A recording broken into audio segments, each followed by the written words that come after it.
Salut!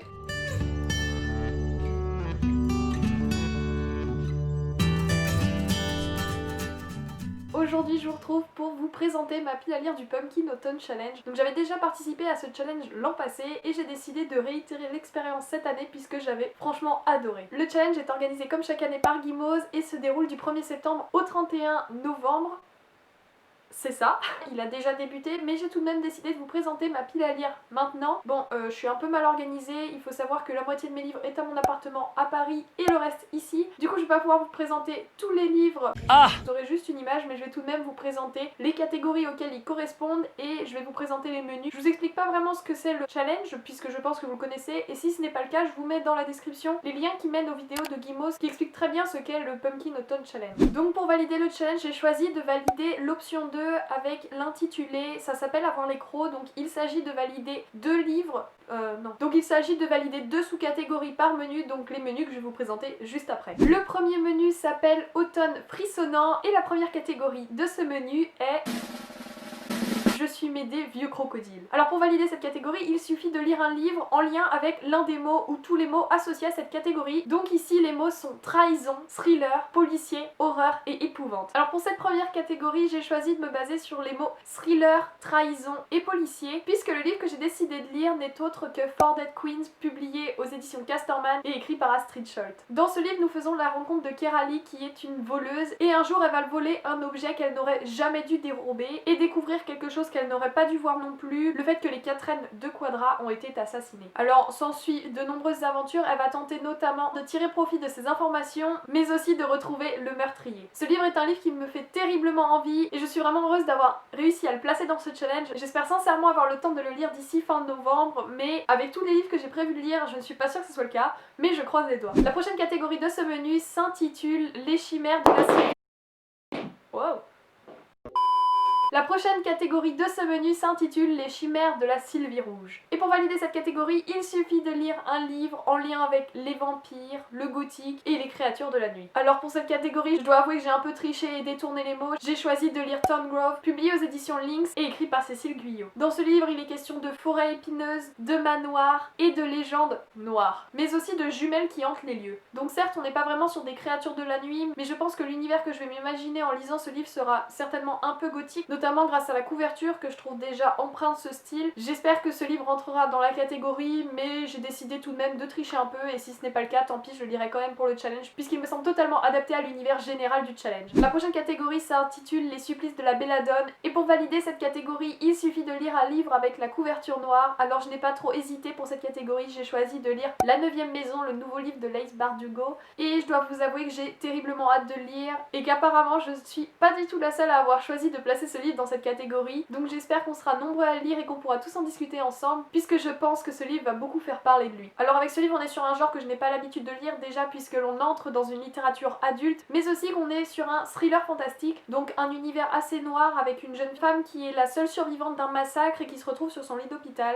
J'ai essayé de ne pas trop lire le résumé puisque j'ai envie de découvrir l'histoire de A à Z et de ne pas être spoilée dès le début, donc je n'en sais pas plus pour le moment, mais ce livre me fait terriblement envie et vu les quelques avis que j'ai lus, il m'a l'air plutôt pas mal. Et la dernière catégorie de ce premier menu, il s'agit de Esprit es-tu là. Je suis super contente du livre que j'ai choisi, je le trouve parfait, il rentre parfaitement dans cette catégorie.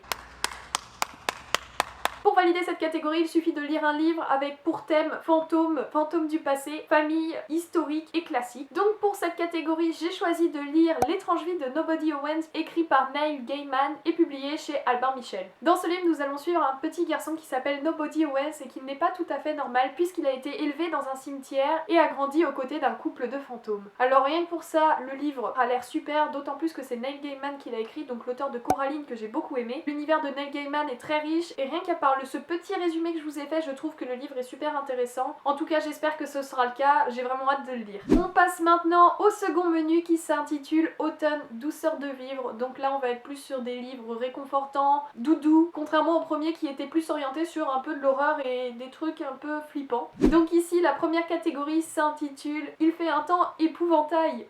Voilà, c'est drôle et en même temps c'est gênant à dire, mais je valide totalement cette catégorie, même si j'ai galéré à trouver un livre qui lui corresponde. Donc pour cette catégorie, il faut lire un livre sur le thème d'Halloween de Sam Hine. J'arrive pas à le dire.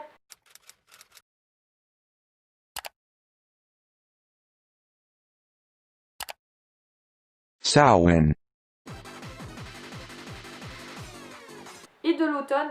Donc très clairement j'ai une nouvelle fois triché. Ça fait beaucoup là, non? Et cette fois-ci j'ai le livre en papier, première fois. Je compte lire les chroniques de Spiderwick, donc ici c'est l'intégrale, publiée aux éditions Pocket Jeunesse. Je dois avouer que c'est pas un livre qui rentre vraiment dans la catégorie, mais je trouve que l'univers me fait totalement penser à l'automne, déjà rien que par la couverture. Et aussi il me fait penser à Halloween puisque l'on va suivre des enfants qui vont rencontrer des créatures magiques. J'espère que ce livre rentrera quand même dans la catégorie, mais de toute façon je comptais bien le lire, donc tant pis, je le lirai même s'il ne rentre pas dans cette catégorie. La prochaine catégorie s'intitule Siroter un chocolat sous les saules, et pour cette catégorie, il faut lire un livre dont le thème aborde entre autres soit l'anthropomorphisme, l'enfance. Ce livre peut être aussi un feel good et ça doit être une lecture cocooning. Donc pour ma part j'ai choisi un livre young adulte que j'avais vraiment envie de lire. Il s'agit de Y a pas que la vie de Estelle Billon-Spagnol, publié aux éditions Sarbacane. Donc c'est la dernière parution des éditions Sarbacane dans la collection Exprime. Et même si ce livre ne rentre pas dans cette catégorie à première vue, puisque j'ai choisi de lire une lecture feel good cocooning, et j'entends par là une lecture qui rentre totalement dans mon genre de prédilection. Donc c'est exactement ce qu'est ce livre, c'est vraiment le genre de lecture que j'adore, donc je ne sors pas du tout de ma zone de confort, et c'est pour ça que je dirais que c'est une lecture cocooning, feel good, même si ce n'est pas vraiment un feel good. Dans ce livre, on va suivre des adolescents qui vont devoir se reconstruire après un drame, un accident de voiture. On va suivre les survivantes qui vont voir leur vie basculer, et pas seulement à cause de l'accident, mais aussi car ils vont peu à peu passer à l'âge adulte. Alors je n'ai jamais lu de roman de cette autrice, mais j'en attends beaucoup, notamment car le résumé me semble très intéressant et aborder des thèmes très forts, dont la mort et le deuil. J'espère que le livre sera à la hauteur. Je vous redirai ça plus tard. En tout cas, vous pouvez me suivre sur Instagram puisque c'est ma lecture en cours et mon avis ne devrait pas tarder. La prochaine catégorie s'intitule Va finir ton assiette, sinon pas de piécettes. Pour valider cette catégorie, rien de plus simple. Il suffit de lire un livre avec des créatures légendaires et fantastiques, avec un petit peuple, de la féerie, du conte, de légendes et des mythes. J'ai choisi de lire une lecture graphique et plus précisément un manga. Il s'agit de Les Chroniques d'Aspharéo de Shiki Shitos, publié aux éditions Akata. Alors là, je vous présente le tome 2. Mais voilà le tome 1, je compte lire les deux, ils ont l'air très sympas, d'autant plus qu'ici la créature magique, légendaire, c'est un dragon. J'espère en tout cas que ces mangas me plairont car ils ont l'air très sympas même s'ils me sortent totalement de ma zone de confort, puisque c'est de la fantasy avec des dragons et une romance. Alors la romance, d'après le résumé, n'a pas l'air d'être non plus le plus gros truc, puisque j'ai l'impression qu'il y a quand même une relation qui se crée mais pas totalement romantique. J'attends de voir, je les lirai prochainement, mais ils ont l'air super. Et la dernière catégorie de ce menu, il s'agit de A Window to the Past. Et pour valider cette catégorie, il suffit de lire un livre avec des sorciers, des sorcières, de la magie, ou alors un livre SFFF. Vous l'avez ?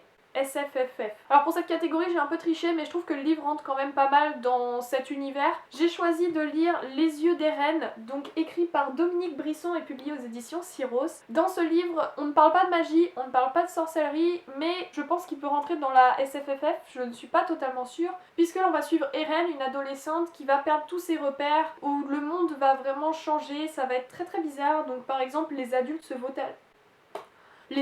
se volatilisent du jour au lendemain, il y a des coccinelles qui se mettent à tomber par grappes entières, le ciel acquiert une couleur orange, enfin bref, il se passe des trucs bizarres, et on va suivre du coup cette jeune fille à travers son journal qui va être découvert par Hachel, donc l'arrière-petite-fille de Eren. Je ne sais pas du tout à quoi m'attendre avec ce livre, ça a l'air d'être très étrange, et du coup je me suis dit que bon, c'est pas de la magie, mais il se passe quand même des choses un peu magiques, dans le mauvais sens du terme, bref, des trucs pas très contrôlés. Je pense que ça peut rentrer dans la catégorie, bon je triche comme d'habitude, j'ai envie de dire, j'arrête pas depuis tout à l'heure, mais je n'avais pas de livre avec des sorciers-sorcières, mis à part le fait de relire par exemple le tome 1 d'Harry Potter, que j'ai maintenant en version illustrée. Mais bon, si je relis Harry Potter, j'ai pas spécialement envie de le mettre dans le challenge, donc j'avais envie de mettre ce livre aussi. Je verrai si je le lis ou pas, puisque ce n'est pas du tout le livre qui me tente le plus en ce moment. Mais bon, au moins il est là. On passe maintenant au dernier menu qui s'intitule Automne des Enchantresses. La première catégorie de ce menu s'appelle Les rêves d'Aurore, et il faut lire un livre en lien avec LGBTQI+, et le militantisme.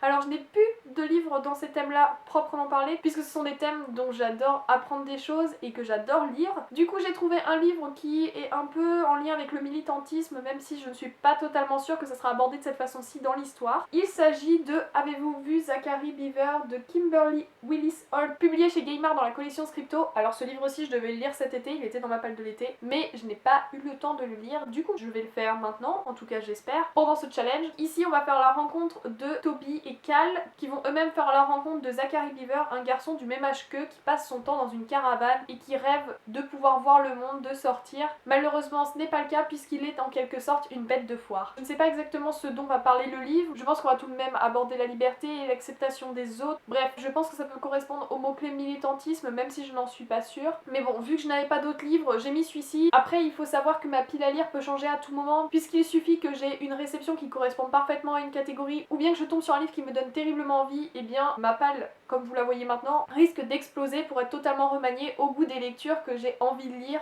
puisque tout de même la durée du challenge est assez longue, donc 3 mois. Sur 3 mois je vais avoir le temps de réceptionner de nouveaux livres, d'en acheter de nouveaux et d'avoir envie surtout de changer mes lectures et de varier un peu. Du coup ma pile à lire risque de changer. Voilà, tout ça pour vous dire que ça risquait de changer.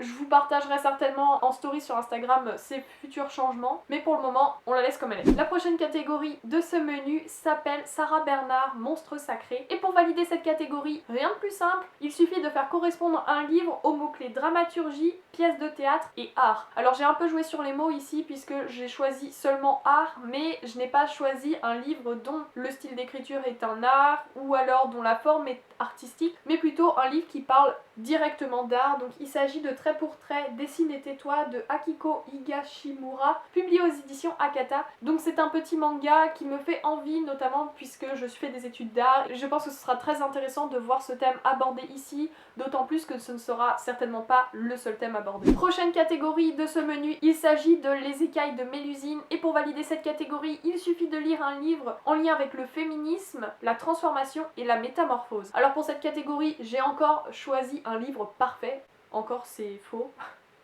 C'est une des seules catégories où je suis vraiment fière du livre que j'ai choisi. J'ai donc décidé de lire Féline de Stéphane Servan, publié aux éditions du Rouergue. J'arrive jamais à le dire. Rouergue. Attendez. Publié aux éditions du Rouergue, c'est bien ça. Alors ce livre, on me l'a beaucoup recommandé, notamment pour la plume de l'auteur. Je ne sais pas exactement ce qu'il aborde, mis à part qu'il y a des enfants mutants, des filles qui ont leur peau qui se transforme. C'est pas trop précisé dans le résumé, c'est assez flippant, je trouve. Mais ça a l'air absolument incroyable, donc je pense que ce livre rentre totalement dans la catégorie parce qu'il y a des filles qui se transforment. Niveau féminisme, elles deviennent badass, apparemment. En tout cas, c'est ce que j'ai cru comprendre avec le résumé. Et en plus, niveau métamorphose, transformation, je crois qu'on est bon. Il y a des trucs qui apparaissent sur leur peau et tout. Nickel. Donc ce livre-ci fait partie de ma palle prioritaire du challenge. C'est l'un des livres que j'ai le plus hâte de lire. Il a l'air incroyable. Et vu les avis que j'ai lus, pépite. Et on arrive déjà à la dernière catégorie de tout ce challenge. Il s'agit de Nausicaa, la vallée du vent. Et pour valider cette catégorie, il faut lire un livre de nature writing en lien avec l'écologie, la nature, ou alors un livre post-apocalyptique. Moi je suis pas du tout partie dans la branche post-apocalyptique, bien que j'ai plusieurs livres de ce thème-ci. J'ai plutôt décidé d'aborder l'écologie et nature writing en lisant un livre que j'ai trouvé dans une boîte à livres et dont je n'avais jamais entendu parler avant. Il s'agit de Le journal intime d'un arbre, écrit par Didier Van Cauwelaert.